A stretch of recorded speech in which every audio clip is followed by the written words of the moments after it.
विमल प्रकाश ने सेवाश्रम के द्वार पर पहुंचकर जेब से रुमाल निकाला और बालों पर पड़ी हुई गर्द साफ की। फिर उसी रुमाल से जूतों की गर्द झाड़ी और अंदर दाखिल हुआ। सुबह को वह रोज टहलने जाता है और लौटती बार सेवाश्रम की देखभाल भी कर लेता है। वो इस आश्रम का बानी भी है और संचालक भी। सेवाश्रम का काम शुरू हो गया था। अध्यापिकाएं लड़कियों को पढ़ा रही थी, माली फूलों की क्यारियों में पानी दे रहा था और एक दर्जे की लड़कियां हरी हरी घास पर दौड़ लगा रही थी। विमल को लड़कियों की सेहत का बड़ा ख्याल है। विमल एक क्षण वहीं खड़ा प्रसन्न मन से लड़कियों की बाल क्रीड़ा देखता रहा, फिर आकर दफ्तर में बैठ गया। क्लर्क ने कल की आई हुई डाक उसके सामने रख दी। विमल ने सारे पत्र एक एक करके खोले और सरसरी तौर पर पढ़कर रख दिए। उसके मुख पर चिंता और निराशा का धूमिल रंग दौड़ गया। उसने धन के लिए समाचार पत्रों में जो अपील निकाली थी उसका कोई असर नहीं हुआ। कैसे यह संस्था चलेगी? लोग क्या इतने अनुदार हैं? वह तनमन से इस काम में लगा हुआ है। उसके पास जो कुछ था वो सब उसने इस आश्रम को भेंट कर दिया। अब लोग उससे और क्या चाहते हैं? क्या अब भी वह उनकी दया और विश्वास के योग्य नहीं है? वह इसी चिंता में डूबा हुआ उठा और घर पर आकर सोचने लगा, ये संकट कैसे टले? अभी साल का आधा भी नहीं गुजरा और आश्रम पर 12,000 का कर्ज हो गया था। साल पूरा होते होते वो 20,000 तक पहुंचेगा। अगर वह लड़कियों की फीस 1-1 रुपया बढ़ा दे तो 500 रुपये की आमदनी बढ़ सकती है। हॉस्टल की फीस 2-2 रुपये बढ़ा दे तो 500 रुपये और आ सकते हैं। इस तरह वह आश्रम की आमदनी में 12,000 सालाना की बढ़ोतरी कर सकता है।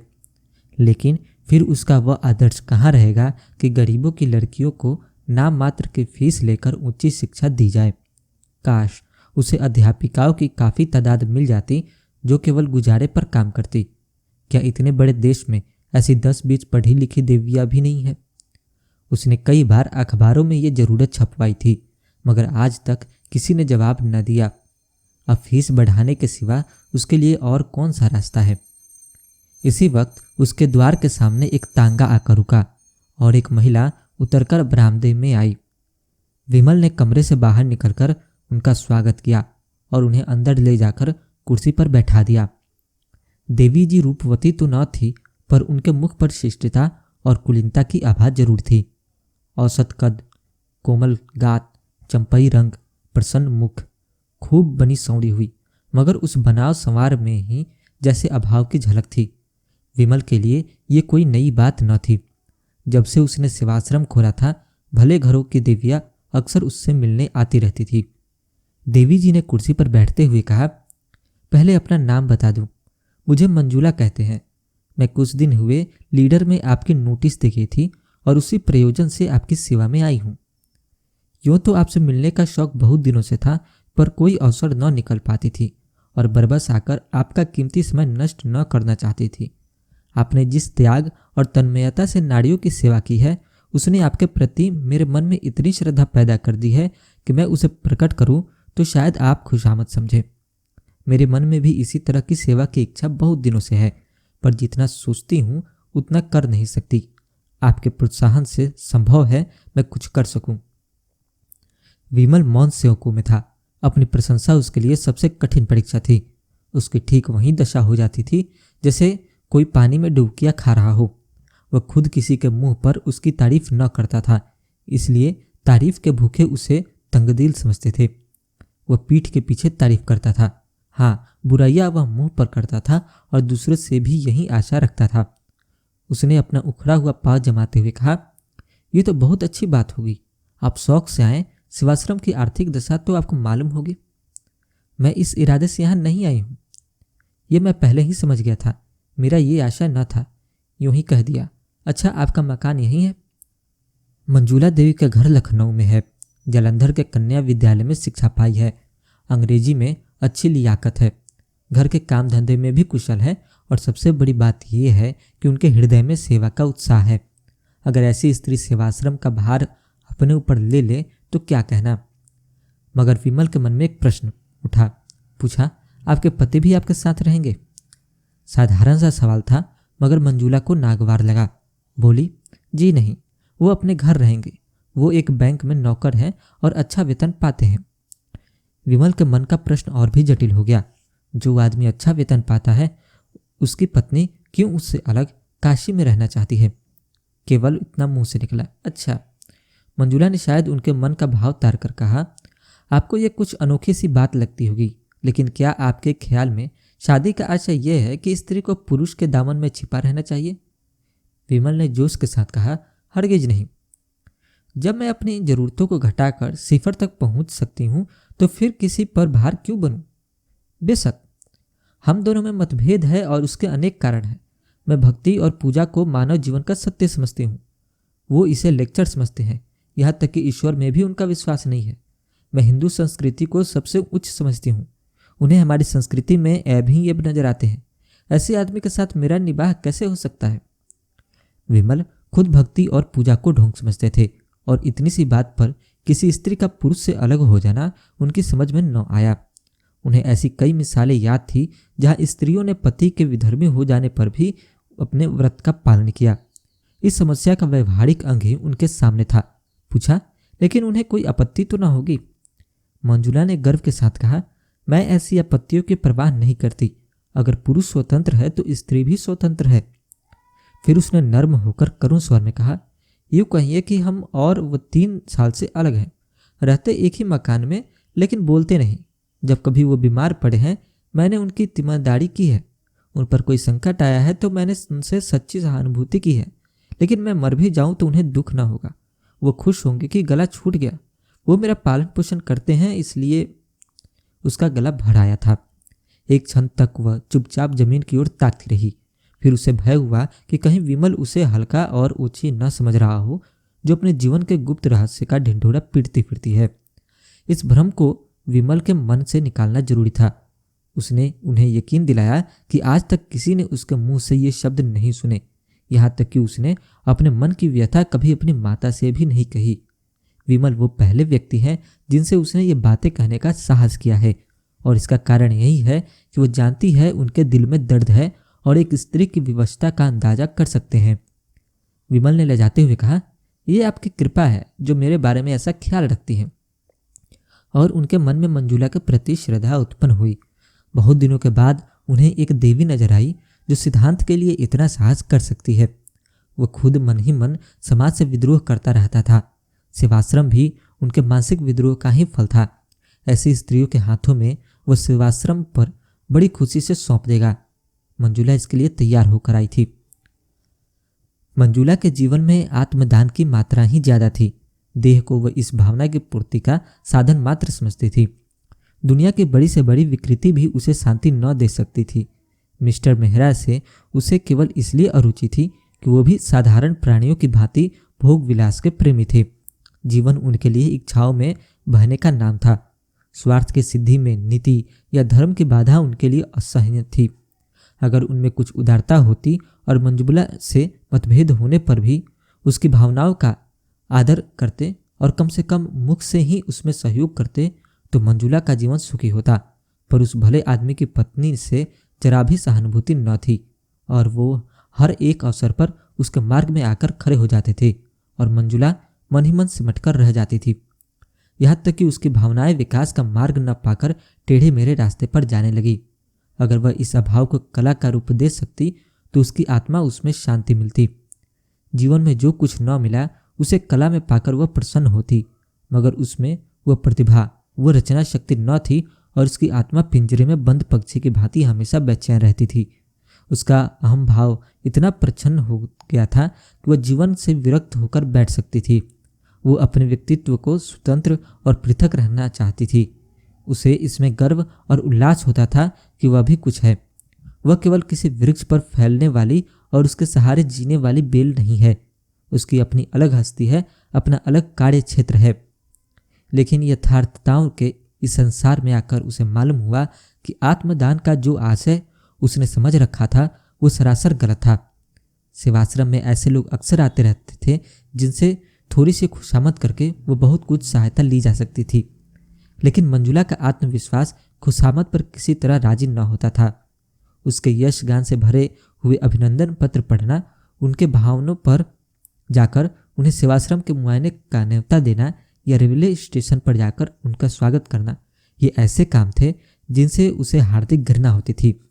लेकिन सेवाश्रम के संचालन का भार उस पर था और उसे अपने मन को दबाकर और कर्तव्य का आदर्श सामने रखकर ये सारी नाजबरदानियाँ करनी पड़ती थी। यद्यपि वह इन विद्रोही भावों को मकदूर भर छिपाती थी, पर जिस काम में मन न हो वहाँ उल्लास और उत्साह कहाँ से आए।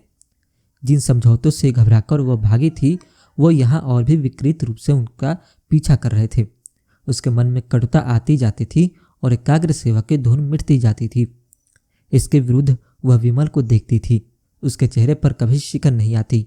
वहीं साहस से मुख, वहीं उत्सर्ग से भरा हुआ उद्भाव, वहीं क्रियाशील तन्मयता। छोटे से छोटे काम के लिए हमेशा हाजिर। सेवाश्रम की कोई कन्या या अध्यापिका बीमार पड़ जाए, विमल उसकी तीमारदारी के लिए मौजूद है। सहानुभूति का न जाने कितना बड़ा कोण उसके पास है कि उसमें जरा भी क्षति नहीं आती। उसके मन में किसी प्रकार का संदेह या संशय नहीं है। उसने एक रास्ता पकड़ लिया है और उस पर कदम बढ़ाता चला जा रहा है। उसे विश्वास है इसी रास्ते से वो अपने ध्येय पर पहुंचेगा। राह में जो यात्री मिल जाते हैं उन्हें अपना संगी बना लेता है। जो कलेवर लेकर चला है वो संगियों को बांटकर खाने में आनंद पाता है। उसे नित्य परेशानियां उठानी पड़ती है, खुशामदें करनी पड़ती है, अपमान सहने पड़ते हैं, अयोग्य व्यक्तियों के सामने सिर झुकाना पड़ता है, भीख मांगनी पड़ती है, मगर उसे गम नहीं। वो कभी निराश नहीं होता, कभी बुरा नहीं मानता। उसके अंदर कोई ऐसी चीज है जो हजारों ठोकरें खाने पर भी ज्यों की त्यों उछलती और दौड़ती रहती है। अध्यापिकाएं अक्सर साधारण सी बातें पर शिकायत करने लगती है, कभी कभी रूठ जाती है और सेवाश्रम से विदा हो जाना चाहती है। अगर धोबन ने कपड़े खराब धोए या कहारी ने उसकी साड़ी में दाग डाल दिए या चौकीदार ने उनके कुत्ते को दुत्कार दिया, उनके कमरे में झाड़ू नहीं लगी या गवाले ने दूध में पानी मिला दिया, तो इसमें सेवाश्रम के अधिकारियों का क्या दोष। पर इन्हीं बातों पर यहाँ रोना गाना मच जाता है। दुनिया सिर पर उठा ली जाती है और विमल सेवक की भांति अनुनय विनय करके उनका गुस्सा ठंडा करता है। उनकी घुड़कियाँ सुनता है और हंसकर रह जाता है। फल यह है कि अध्यापिकाओं की उस पर श्रद्धा हो जाती है। वो उसे अपना अफसर नहीं, अपना मित्र और बंधु समझती है। मगर मंजुला विमल से कुछ खींची रहती है। कभी उससे कोई शिकायत नहीं करती, कभी उससे किसी मामले में सलाह नहीं लेती। यद्यपि वह दिल से समझती है कि जिस दुनियादारी को वो आत्मा का पतन कहकर उसे हेय समझती है, वो वास्तव में विकसित मानवता का ही रूप है। फिर भी अपने सिद्धांत प्रेम के अभिमान को तोड़ डालना उसके लिए कठिन है, और इस अभिमान के होते हुए भी विमल की विशुद्ध निस्वार्थ व्यवहारिकता उसे जबरदस्ती अपनी ओर खींचती है। उसने साधारण मनुष्यों के विषय में अनुभव से मन में जो सीमाएं खींच ली थी, विमल उनसे ऊपर था। उसमें स्वार्थ का कलेश भी नहीं है, अभिमान उसे छू भी नहीं गया है, उसके त्याग की कोई सीमा नहीं। मंजुला के आध्यात्मिक जीवन में मनुष्य का यही सबसे ऊंचा आदर्श था, लेकिन विमल को उस आदर्श के समीप देखकर उसे एक प्रकार का हार का बोध होता था। आदर्श का महत्व इसी में है कि वह पहुंच के बाहर हो। अगर वह साध्य हो जाए तो आदर्श ही क्यों रहे। मंजुला अपनी आदर्श भावना की और ऊंचा बनाकर इस विचार में संतोष पाना चाहती है कि विमल अभी उस आदर्श से बहुत दूर है, लेकिन विमल जैसे जबरन उनका श्राद्ध पात्र बनना जाता है। वह अपने को प्रवाह में बहने से रोकने के लिए लकड़ी का सहारा लेती है, पर उसके पैरों के साथ वह लकड़ी भी उखड़ जाती है और वो फिर किसी दूसरी रोक की तलाश करने लगती है और अंत में उसे ये सहारा मिल जाता है। उसने अपनी तीव्र दृष्टि से देख लिया है कि विमल उसकी कारगुजारियों से संतुष्ट नहीं है। फिर वह उससे शिकायत क्यों नहीं करता, उससे जवाब क्यों नहीं मांगता। उसी तीव्र दृष्टि से उसने ये भी ताड़ लिया है कि विमल उसके रंग रूप से अप्रभावित नहीं है। फिर यह शीतलता और उदासीनता क्यों? क्या इससे यह सिद्ध नहीं होता कि वह कपटी या कायर है? औरों से वह कितना खुलकर मिलता है, कितना हमदर्दी से पेश आता है, तो मंजुला से वह दूर दूर क्यों रहता है? क्यों उससे ऊपरी मन से बातें करता है? वो पहले दिन का निष्कपट व्यवहार कहाँ गया? क्या वो ये दिखाना चाहता है कि मंजुला की उसे बिल्कुल परवाह नहीं है, या उससे केवल इसलिए नाराज है कि धनियों की चौखट पर सिर नहीं झुकती? ये खुशामद उसे मुबारक रहे। मंजुला सेवा करेगी, पर अपने आत्म अभिमान को अछूता रखकर। एक दिन प्रातःकाल मंजुला बगीचे में टहल रही थी कि विमल ने आकर उसे प्रणाम किया और उसे सूचना दी कि सेवाश्रम का वार्षिकोत्सव निकट आ रहा है उसके लिए तैयारी करनी चाहिए। मंजुला ने उदासीन भाव से पूछा, ये जलसा तो हर साल ही होता है। मेरे लिए जो कुछ हो सकता है वो मैं करूंगी। हालांकि आप जानते हैं मैं इस विषय में ज्यादा निपुण नहीं हूं। इसकी सफलता का सारा भार आप ही के ऊपर है। मेरे ऊपर? जी हाँ, आप चाहे तो ये आश्रम कहाँ से कहाँ पहुंच जाए। मेरे विषय में आपका अनुमान गलत है, विमल ने विश्वास भरे स्वर में कहा। मेरा अनुमान गलत है या आपका गलत है, ये तो जल्द ही मालूम हुआ जाता है। आज यह पहली प्रेरणा थी जो विमल ने मंजुला से की। जिस दिन से उसने सेवाश्रम उसके हाथ में सौंपा था, उस दिन से कभी इस विषय में कोई आदेश न दिया था। उसे कभी इसका साहस न हुआ। मुलाकातों में इधर उधर की बातें होकर रह जाती।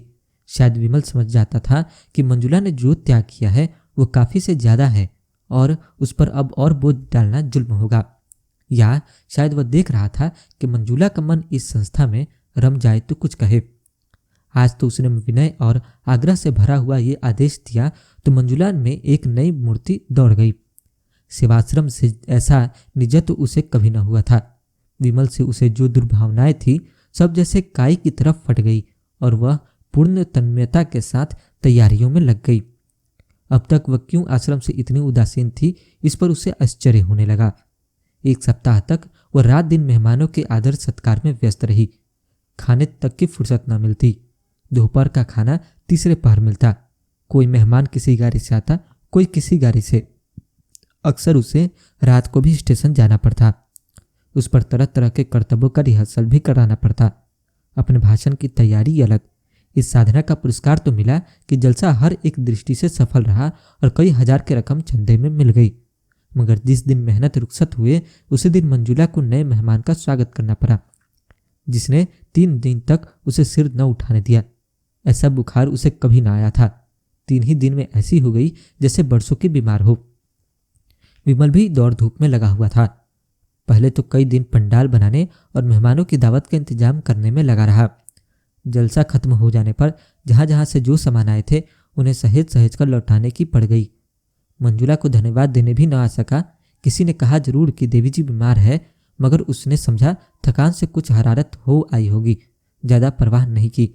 लेकिन चौथे दिन खबर मिली कि बुखार अभी तक नहीं उतरा और बड़े जोर का है, तो वो बदहवास दौरा हुआ आया और अपराधी भाव से उसके सामने खड़ा होकर बोला, अब कैसी तबीयत है? आपने मुझे बुला क्यों नहीं लिया? मंजुला को ऐसा जान पड़ा जैसे एकाएक उसका बुखार हल्का हो गया है। सिर का दर्द भी कुछ शांत होता हुआ जान पड़ा। लेटे लेटे विवश आंखों से ताकती हुई बोली, बैठ जाइए। आप खड़े क्यों हैं? फिर मुझे भी उठना पड़ेगा। विमल ने इस भाव से देखा मानो उसका बस होता तो वो सारा ताप और दर्द खुद ले लेता। फिर आग्रह से बोला, नहीं नहीं, आप लेटी रहें, मैं बैठ जाता हूँ। इसका अपराधी मैं हूँ। मैंने ही आपको इस सहमत में डाला। मुझे क्षमा कीजिए। मैंने आपसे वो काम लिया जो मुझे खुद करना चाहिए था। मैं अभी जाकर डॉक्टर को बुला लाता हूँ। क्या कहूँ, मुझे जरा भी खबर न हुई। फिजूल के कामों में फंसा रहा। और उसने पहली फेरी ही थी कि मंजुला ने हाथ उठाकर मना करते हुए कहा, नहीं नहीं, डॉक्टर की कोई जरूरत नहीं। आप जरा भी परेशान ना हो, मैं बिल्कुल अच्छी हूँ। कल तक उठ बैठूंगी। उसके मन में और कितनी ही बातें उठी, मगर उसने ओठ बंद कर लिए। इस आवेश में वह न जाने क्या क्या बक जाएगी। अभी तक विमल ने शायद उसे देवी समझकर उसके सामने सिर झुकाया है। उसे दूर अवश्य रहा है, मगर इसलिए नहीं कि वो समीप आना नहीं चाहता, बल्कि इसलिए कि अपनी सरलता में, अपनी साधना में उसके समीप आने में झिझकता है कि कहीं देवी को नागवार न गुजरे। विमल ने अपने मन में उसे जिस ऊंचे आसन पर बैठा दिया है उससे नीचे वह न आएगी। विमल को नहीं मालूम वह कितना सात्विक, कितना विशालतम पुरुष है। ऐसे आदमी की छाती में हमेशा के लिए एक आकाश में उड़ने वाला निष्कलंक, निष्कपट सत्य की धुंधली छाया छोड़ देना कितना बड़ा मोह है। उसने विनोद भाव से कहा, हाँ क्यों नहीं, क्योंकि आप तो मनुष्य है और मैं काठ की पुतली। नहीं, आप देवी हैं। नहीं, एक नादान औरत। आपने जो कुछ कर दिखाया वो मैं 100 जन्म लेकर भी नहीं कर सकता था। उसका कारण भी आपने सोचा? वो स्त्री की विजय नहीं, उसकी हार है। अगर इन दोषों के साथ में स्त्री न होकर पुरुष होती तो शायद इसकी चौथाई सफलता भी न मिलती। यह मेरी जीत नहीं, मेरी नारित्व की जीत है। रूप तो आसार वस्तु है जिसकी कोई हकीकत नहीं। वो धोखा है, फरेब है, दुर्बलताओं को छिपाने का पर्दा मात्र है। विमल ने आवेश में कहा, ये आप क्या कहती हैं मंजुला देवी? रूप संसार का सबसे बड़ा सत्य है। रूप को भयंकर समझकर हमारे महात्माओं और पंडितों ने दुनिया के साथ शेर अन्याय किया है। मंजुला की सुंदर छवि गर्व के प्रकाश में चमक उठी। रूप को असत्य समझने के प्रयास में सदैव असफल रही थी और अपनी निष्ठा और भक्ति से मानो अपने रूप का प्रायश्चित कर रही थी। उसी रूप के इस समर्थन ने एक क्षण के लिए मुग्ध कर दिया, मगर वह संभलकर बोली, आप धोखे में है विमल बाबू, मुझे क्षमा कीजिएगा, मगर ये रूप की उपासना आप में कोई नई बात नहीं है। मर्दों ने हमेशा रूप की उपासना की है। थोड़े से पंडितों या महात्माओं ने चाहे रूप की निंदा की हो, पर मर्दों ने प्रायः रूपासक्ति का ही प्रमाण दिया है। यहाँ तक कि रूप के लिए धर्म की परवाह नहीं की और उन पंडितों और महात्माओं ने भी जुबान या कलम से चाहे रूप के विशुद्ध विरुद्ध विष उगला हो, लेकिन अंतःकरण में वे भी उसकी पूजा करते हैं। जब कभी रूप में उनकी परीक्षा की है, उनकी तपस्या पर विजय पाई है। फिर भी जो असत्य है वो असत्य ही रहेगा। रूप का आकर्षण केवल बाहरी आंखों के लिए है। ज्ञानियों की निगाह में उसका कोई मूल्य नहीं है। कम से कम आपके मुंह से मैं रूप का बखान नहीं सुनना चाहती, क्योंकि मैं आपको देवतुल्य समझती हूँ और दिल से आप पर श्रद्धा रखती हूँ। विमल विक्षिप्त सा जमीन की तरफ ताकता रहा और बराबर ताकता ही चला गया, जैसे वो मूर्छावस्था में हो। फिर चौंकर उठा और अपराधियों की भांति सिर झुकाए सनिग्ध भाव से कदम उठाते हुए कमरे से निकल गया और मंजुला निश्चित बैठी रही। उस दिन एकाएक विमल का सारा उत्साह और कर्मण्यता जैसे ठंडी पड़ गई, जैसे उसमें अब अपना मुंह दिखाने की हिम्मत नहीं। मानो इस रहस्य का पर्दा खुल गया है और चारों तरफ उसकी हंसी उड़ रही है। वह अब सेवाश्रम में बहुत कम आता है और आता भी है तो अध्यापिकाओं से कुछ बातचीत नहीं करता, सबसे जैसे मुंह चुराता फिरता है। मंजुला को मिलने का कोई अवसर नहीं देता और जब मंजुला हारकर उसके घर जाती है तो कहला देता है घर में नहीं है, हालांकि वह घर में छिपा बैठा रहता है और मंजुला उसके मनोरहस्य को समझने में असमर्थ है। विमल ने अपनी साधना और सद्भाव से उसे अपनी ओर आकर्षित कर लिया है, इसमें संदेह नहीं। वह एक नारी की गहरी अंतर्दृष्टि से देख रही है कि विमल भी उसका उपासक बन बैठा है और जरा प्रोत्साहन पाने पर अपने को उसके चरणों पर डाल देगा। उसने वर्षों से जो जिंदगी बसर की है उसमें प्रेम नहीं है। सेवा और कर्तव्य का दामन पकड़कर भी उसे अपनी अपूर्णता का ज्ञान होता रहता है। जिस पुरुष में उसका प्रेम नहीं है, न विश्वास है, उसके प्रति वह किसी तरह का नैतिक या धार्मिक बंधन नहीं स्वीकार करती। वह अपने को स्वच्छंद समझती है, चाहे समाज उसकी स्वच्छंदता न माने, पर उसकी आत्मा इस विषय में अपने को आजाद समझती है। मगर विमल की नज़रों में आदर और भक्ति पाने का मोह इतना प्रबल है कि वह उस स्वच्छंदता की भावना को सिर नहीं उठाने देती। वह विमल से संसर्ग की घनिष्ठता तो चाहती है, पर अपने आत्माभिमान की रक्षा करते हुए। इसके साथ ही विमल के पवित्र और निर्मल जीवन में वह दाग नहीं लगाना चाहती। उसने सोचा था विमल को दवा का हल्का सा घूंट पिलाकर वह स्वस्थ कर देगी। वह स्वस्थ होकर उसके मनोदान में आएगा, फूलों को देखकर प्रसन्न होगा, हरी हरी धूप पर लेटेगा, पक्षियों का गाना सुनेगा। उससे वह इतना ही संसर्ग चाहती थी। दीपक के प्रकाश का आनंद तो दीपक से दूर रहकर भी लिया जा सकता है, उसे स्पर्श करके तो अपने को जला सकता है। मगर अब उसे मालूम हुआ कि दवा की वह घूंट बाधा को हरने के बदले एक दूसरा रोग पैदा कर गई। विमल में निर्लेप होकर रहने की शक्ति न थी। वह जिस बीज की ओर झुकता था तर मन से उसी का हो जाता था और जब खिंचता था तो मानो नाता ही तोड़ लेता था। उसके इस नए व्यवहार को मंजुला अपना अपमान समझती है और मन यहाँ से उचाट हो जाता है। आखिर एक दिन उसने विमल को पकड़ लिया था। मंजुला जानती थी विमल रोज दरिया के किनारे सैर करने जाता है।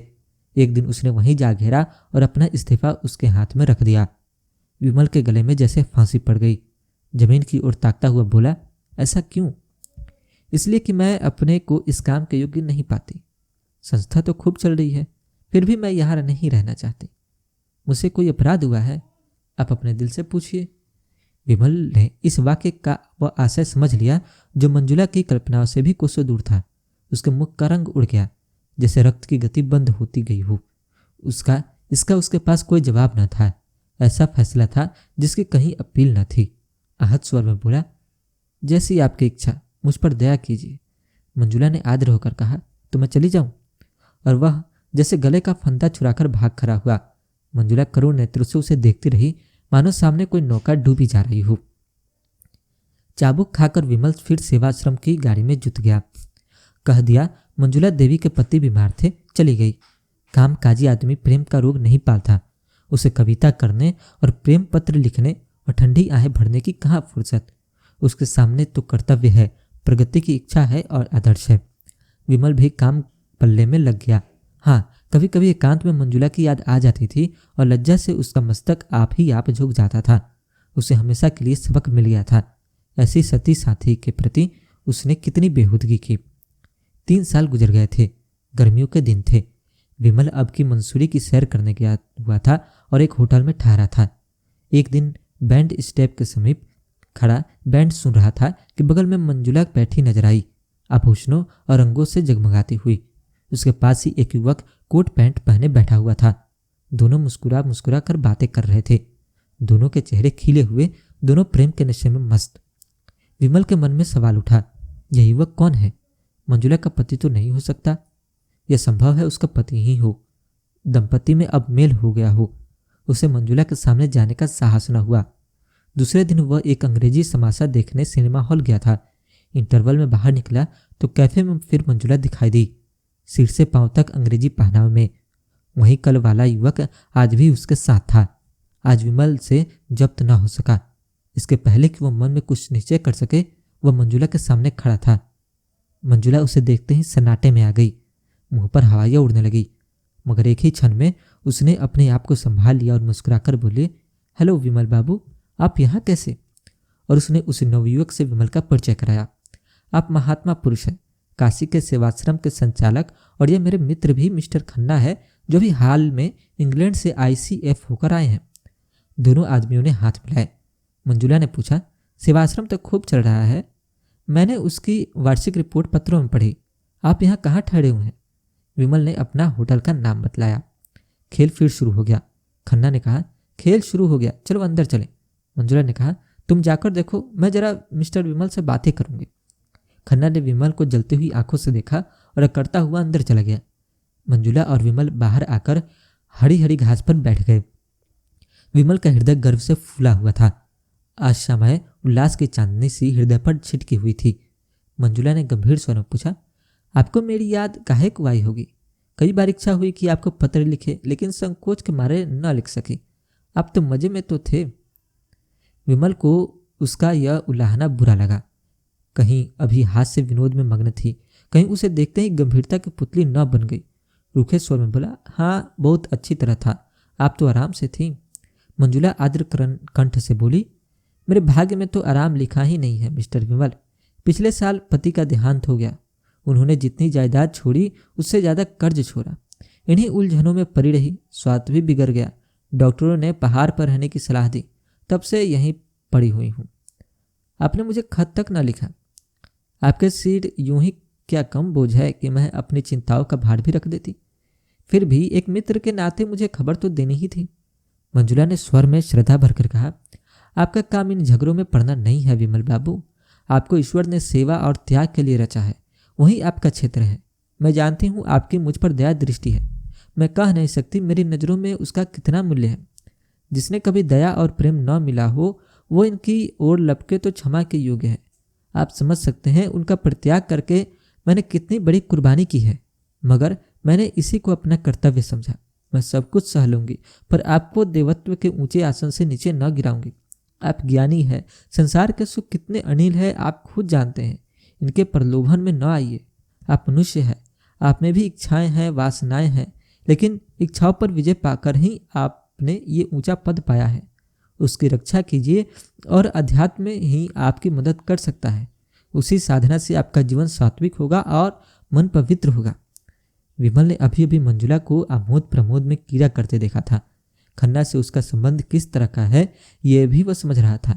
फिर भी इस उपदेश में उसे सच्ची सहानुभूति का संदेश मिला। विलासिनी मंजुला उस देवी के रूप में नजर आई। उसके भीतर का अहंकार उसकी लोलुपता से बलवान था। सद्भावना से भरकर बोला, देवी जी, आपने जिन शब्दों से मेरा सम्मान किया है उनके लिए आपका एहसानमंद हूँ। कहिए, मैं आपकी क्या सेवा कर सकता हूँ? मंजुला ने उठते हुए कहा, आपकी कृपा दृष्टि काफ़ी है। उसी वक्त खन्ना सिनेमा हॉल से बाहर आता दिखाई दिया।